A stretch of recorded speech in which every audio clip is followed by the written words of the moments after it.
Bagaimana kalau Tuhan yang kita sebut kasih pernah memerintahkan pembunuhan massal?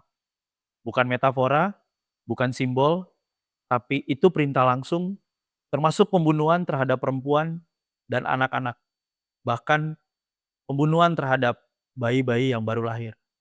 Kalau ini terjadi hari ini, kita akan menyebutnya sebagai apa? Keadilan atau kejahatan? Genosida.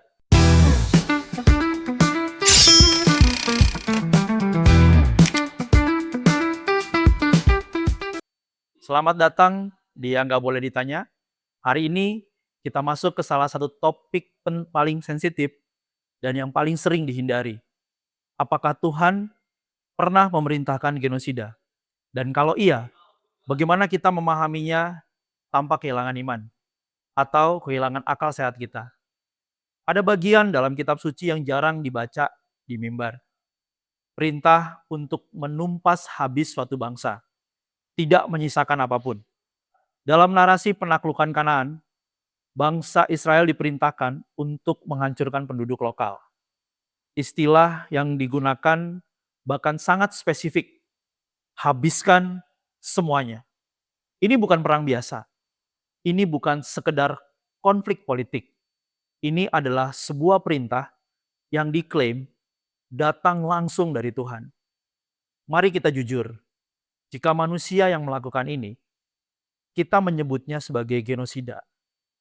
Tetapi, kalau kejahatan terhadap kemanusiaan ini dikaitkan dengan Tuhan, maka narasinya berubah menjadi sebuah penghakiman ilahi, hukuman dari Tuhan, sebuah pernyataan bahwa bangsa itu melakukan kesalahan dan mereka pantas untuk dimusnahkan. Pertanyaannya adalah, apakah sesuatu menjadi benar hanya karena hal itu diperintahkan oleh Tuhan, atau ada standar moral yang bahkan Tuhan sendiri tidak melanggarnya? Jika moralitas sepenuhnya bergantung kepada perintah Tuhan, maka apapun bisa dibenarkan, dan itu sangat berbahaya. Itu yang terjadi pada akhir-akhir ini, bahwa setiap orang mengatasnamakan Tuhan untuk melegalitaskan kejahatannya. Ada beberapa pendekatan untuk bisa memahami ini. Yang pertama, penghakiman terhadap kejahatan ekstrim. Beberapa teolog berargumen bahwa bangsa-bangsa itu telah melakukan praktik yang sangat brutal, sehingga penghancuran total dianggap sebagai bentuk keadilan. Tetapi, apakah anak-anak juga bagian dari kejahatan itu? Yang kedua, bahasa hiperbolik perang kuno. Dalam budaya timur dekat kuno, ungkapan seperti menghancurkan semuanya kadang digunakan sebagai gaya bahasa, bukan deskripsi literal. Artinya, mungkin tidak benar-benar semuanya yang dibunuh. Tapi ini membuka pertanyaan baru. Berapa banyak yang sebenarnya terjadi? Yang ketiga, progresivitas wahyu. Ada juga yang mengatakan bahwa pemahaman manusia tentang Tuhan berkembang seiring waktu.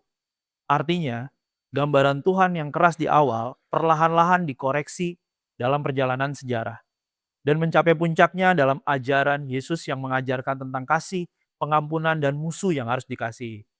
Disinilah konflik mulai muncul. Apakah Tuhan itu berubah? Atau manusia yang salah memahami Tuhan sejak awal? Jika Tuhan tidak berubah, mengapa tindakannya terlihat sangat berbeda? Jika Tuhan berubah, apa artinya itu bagi konsep kesempurnaan ilahi? Atau mungkin kita sedang membaca teks kuno dengan standar moral yang modern, tanpa memahami bagaimana konteksnya. Pertanyaan ini menjadi tidak mudah untuk dijawab, dan mungkin tidak akan pernah nyaman untuk bisa didengarkan. Tapi justru disinilah cara berpikir kita diuji. Apakah kita percaya karena semuanya masuk akal, atau kita tetap percaya bahkan ketika tidak masuk akal? Dan yang lebih penting, apakah kita berani menghadapi bagian-bagian sulit atau hanya memilih ayat yang membuat kita merasa aman? Menurut kamu, apakah itu benar-benar perintah Tuhan atau hanya interpretasi manusia terhadap Tuhan?